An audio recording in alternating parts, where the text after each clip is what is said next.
Nashi!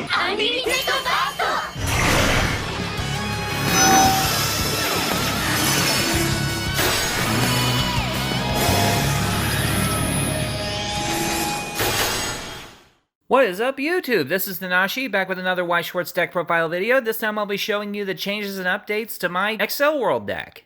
The original build of this Accel World deck really focused on the heavy level 0 usage, even though it wasn't necessary to do so, because I was limiting my options for the later turn plays.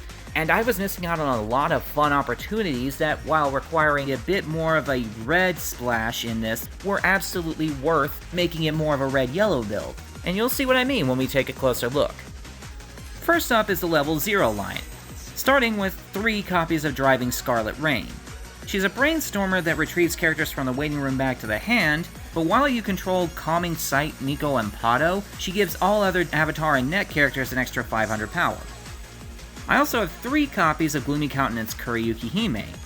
She's also a brainstormer, but her brainstorm lets you search Avatar or Net characters from your deck to your hand. But during the turn she's played, she also gives any character on your stage an extra 1500 power until the end of the turn, which means she could even give it to herself and become a 3000 power character for a turn. I'm still playing 3 copies of Humming Lime Bell because I wanted to make sure this deck had more room for some better cards later on. She's still great though. She gives all other Avatar and Net characters 500 power, and if you use an Accelerate ability, she can give any character you control 500 power, and an opportunity to stock charge. She reveals the top card of your deck, and if it's a level 0 or a Climax, you can put it right into your stock. I am still playing a playset of Summer Festival Kuriyuki Hime. She has an Accelerate ability that when she declares her attack, you can search any yellow character from your deck to your hand and then discard 1 card after. And I have a playset of Summer Festival Utai. When she's played, you can mill the top 3 cards of your deck, and when she battles a level 0 character and loses, she reverses that character as well, making her into a Suicider. Next we have the level 1 array. I have a playset of Black King, Black Lotus. She has a Climax combo, though it's not labeled as such because of how old these cards are, that says that she automatically searches a card called Real Strength Kuriyuki Hime from your deck to your hand. But she doesn't do it when the character she battles is reversed, she just does it automatically when you play the Climax. I have a playset of Calming Sight, Nico, and Pato. All other Avatar and Net characters I control gain 500 power, and if you use an Accelerate ability, she gives another character the ability of, when it defeats another character in battle, by paying 1 stock, I can return any character in my waiting room back to my hand. And I have a playset of Winter's Day Nico.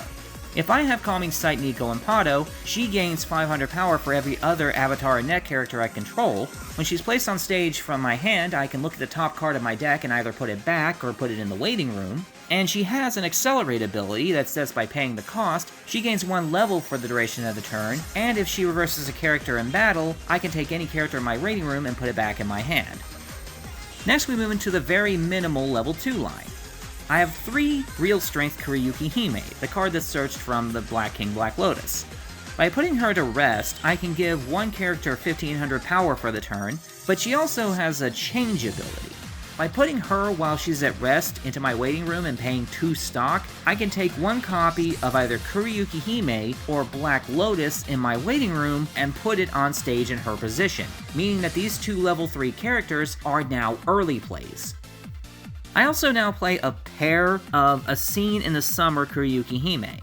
When a character of mine is in combat, I can drop her from my hand and pay 1 stock to give that character of mine 2500 power, and in addition to this, if I wanted to, I could also pay 2 more stock to shuffle all the cards in my waiting room back into my deck, which means I don't have to worry about a refresh cost. Next we have the level 3 array. First is a pair of Black Lotus. When she's placed on stage from my hand or by a change ability, I can draw 2 and discard 1 card. And she has an Accelerate ability that lets me take any level 3 or lower character my opponent controls and put it back in their hand. And I have 3 Kuriyuki Hime. When she's placed on stage by a change ability or from my hand, I get to heal 1 damage out of the top of my clock. And she has a Climax combo that only activates if you have 5 or more stock after she's done attacking, because she requires you to send all the stock in your waiting room except the final card at the bottom so that she can stand up and attack again. Being able to attack twice is honestly amazing, and the stock cost is a little bit high, but that's why I'm glad I play Humming Lineman. She gives me a chance to do some extra stock charging. And I'm still playing 3 copies of Lotus of Black Death, Black Lotus. She's an early play if you have a copy of Summer Festival Kuriyuki Hime in your clock. When she's played, you can draw 1 card and give her 2,000 power until the end of the turn, and by putting her into the waiting room when something else is being attacked, I can give that character that's being attacked an extra 4,500 power until the end of the turn. Doesn't prevent you from taking damage, but an extra character that doesn't die in combat is a character you can use on your next turn. And finally, we have the Climax lineup. First is a playset of A Feeling Never Felt Before. When you play it, you target a character you control, give it 2,000 power and a soul, and you draw a card. And if you trigger it during an attack check, that character gets +2 soul. And we have a playset of Death by Piercing. It gives all characters 1,000 power and a soul, and if you reveal it during an attack check, that character gets +1 soul, and you can return an opponent's character on their stage back to their hand. And that is the deck. There's definitely been vast improvements over this build, and now that all of my level 3 characters can be early played, I can basically pick and choose how I play this deck at a moment's notice.